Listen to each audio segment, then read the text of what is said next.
Namo tassa bhagavato arahato samma sambuddhassa.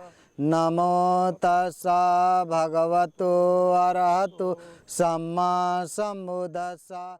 After attaining enlightenment under the Bodhi tree at Bodhi Gaya, the Buddha spent the next 45 years providing spiritual education and teachings to people of all social classes in the kingdoms of the northern Indian subcontinent. The core of his teachings was the attainment of liberation, with extremely precise details of the profound stages of meditation and samadhi, the achievement of which allows the meditator, through the power given by samadhi, to pierce the all-encompassing veil of illusion. But, after the sudden death of his main disciples, Sariputra and Moggallana, whom he had intended to leave at the head of the order of bhikkhus that had formed around him, and after the Buddha's parinirvana in 543 BCE, his teachings, of inestimable value to humanity, were threatened with being lost in the night of oblivion. Under these circumstances, the senior monks of the Buddhist community decided to convene a gathering in which Ananda, the Buddha's personal assistant for the past 25 years, a Sakyan bhikkhu with an extraordinary memory, would recite the Buddha's dialogues and teachings that he had heard, to be rehearsed and preserved in the collective memory of all the monks present. Upali, another Sakyan monk, would recite, for the same purpose, the Vinaya rules of discipline and the circumstances in which the Buddha gave each rule. In an unexpected gesture of goodwill, Ajatasattu, the cruel king of the kingdom of Magadha, offered to support the organization of this gathering of the community of monks, near Rajgir, the capital of his kingdom.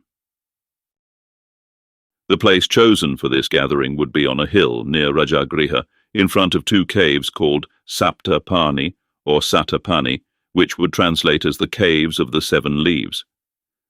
Mano pobban gama dhamma manu setha manu maya mansa che padothena bhasati va karoti va tato nan dukkhaman veti chakkan va vahto padan mano pobban gama dhamma. The gathering, which lasted several months and was attended by 500 bhikkhus, presided over by a senior monk named Mahakasyapa, would remain known in history as the First Buddhist Council.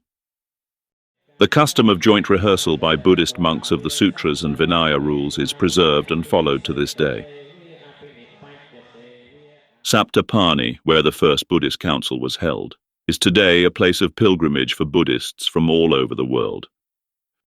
It's a pleasant, peaceful place with a beautiful view of the modern city at the base of the hill, Rajgir.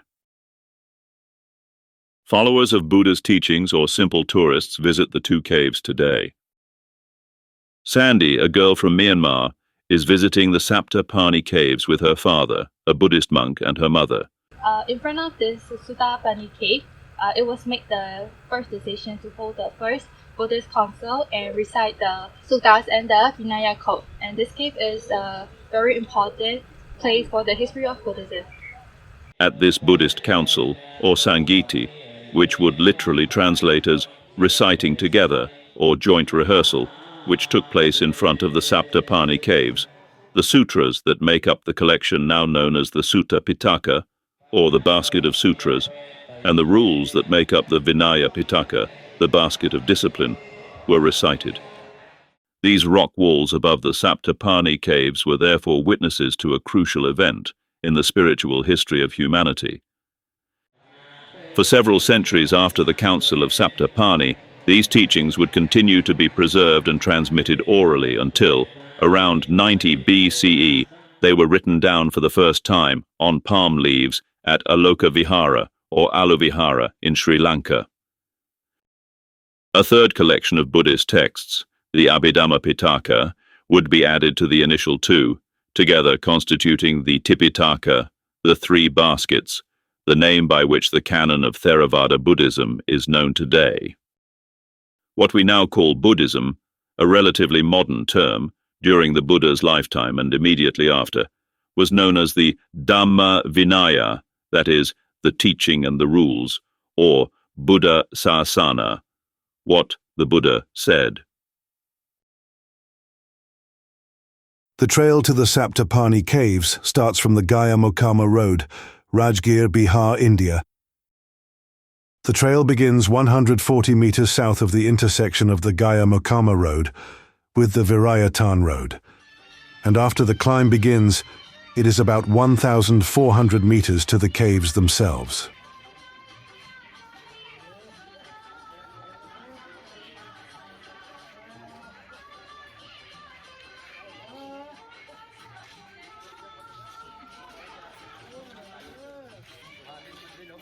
It is an easy trail.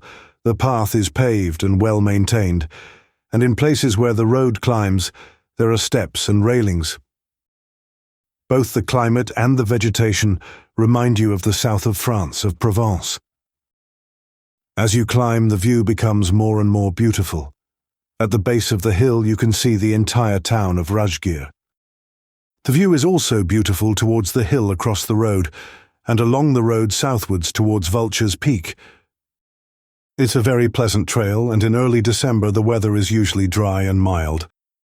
The area is important for both Buddhist and Jain pilgrims, with several Jain temples nearby. 2 Jain pilgrims we met on the path to Sapta Parni explained to us the importance of these places in their religion as well. Jai Jinendra everyone, this is the Bihar hill, and this is the 23 Tirthankar out of 24 went. They got the Samosan here, and you can see there one Pratham mountain is there, Pratham Giri. It's a Vipulachal Parvat. 2500 before, 2600 before, there is a 24th Tirthankar. His name is the Bhagwan Lord Mahavira. So first time he has given preaching here. That is the first part. This is called as a Vipulachal Parvat. And other Tirthankar, there is a 20th Tirthankar. The name of 20th Tirthankar is Munisruthnath. They got 4th Kalyanak here, Garbha, Janma, Tap and Keval Gyan. So there is a total 5 mountain is there. We are staying here. This is the Vebhargiri. First is the Vipulachal Parvat. Second is the Ratnagiri Parvat. Third is the Udaygiri, or this is the 4th is the Swarnagiri. We cannot move there, but we can. This is the 4th number. It's a historical palace about related to Raja Srenik, king of the Samrat Ashok. King of the Kalang, Samrat Ashok. Samrat Ashok. So उसके ये grandfather थे. He was a grandfather of King Ashok. The Raja Srenik. Okay, and Raja Srenik King, King Raja Srenik, he is the first listener of the God Mahavira speeches. So it's related to Digambar Jain Dharma statue totally, and other darshan is the Bodh Dharma. Bodh darshan is also Bhagwan Buddha got the Bodhi darshan here. So it is a very historical place. Rajgir is the that is the last Magad Desh is there, Magad Rashtra is there. In that, there is the capital of the Rajgir. Before that, it was a Patliputra Patna. After that, when King Raja Srenik, there is a Rajgir is the capital of the Magad Desh. So, is the historical palace related to religious palace. This is the philosophical palace also. There is any meditation center is also there. So you can come here. We are welcome from the India. We are welcoming from the India. Jai Jinendra. About 4.5 kilometers from the start of the trail to the Sapta Parni Caves, there is another important place for Buddhists, the famous Vulture's Peak, Gridakuta, or in Pali, Gijakute, a high place on a hill where Buddha liked to sit in meditation. The Buddha, as well as Sariputta, Ananda, Mahakunda and Channa, lived for a time in caves on Vulture's Peak Hill. On another peak located higher than Vulture's Peak, there is a Buddhist monument called Shanti Stupa, which can be reached either on foot or by cable car. At Shanti Stupa, there is a lookout point from which Vulture's Peak can be seen from above.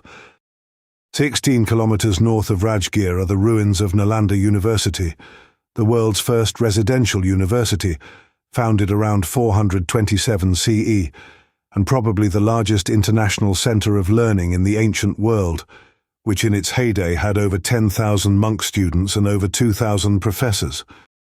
71 kilometers south of Rajgir is Bodhi Gaya, with the site under the Bodhi tree where the Buddha, after a night of intense practice and deep samadhi just before dawn, attained liberation.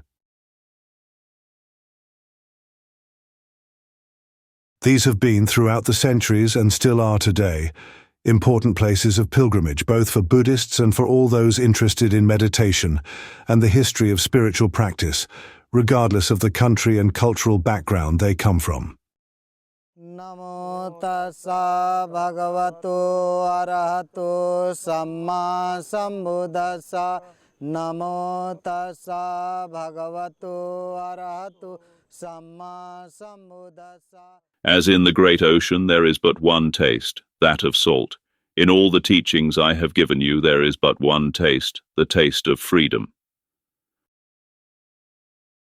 Mano pobban gama dhamma manu setha manu maya mansache paduthena bhasati va karoti va tato nan dukkhaman veti chakkan va vahto padan.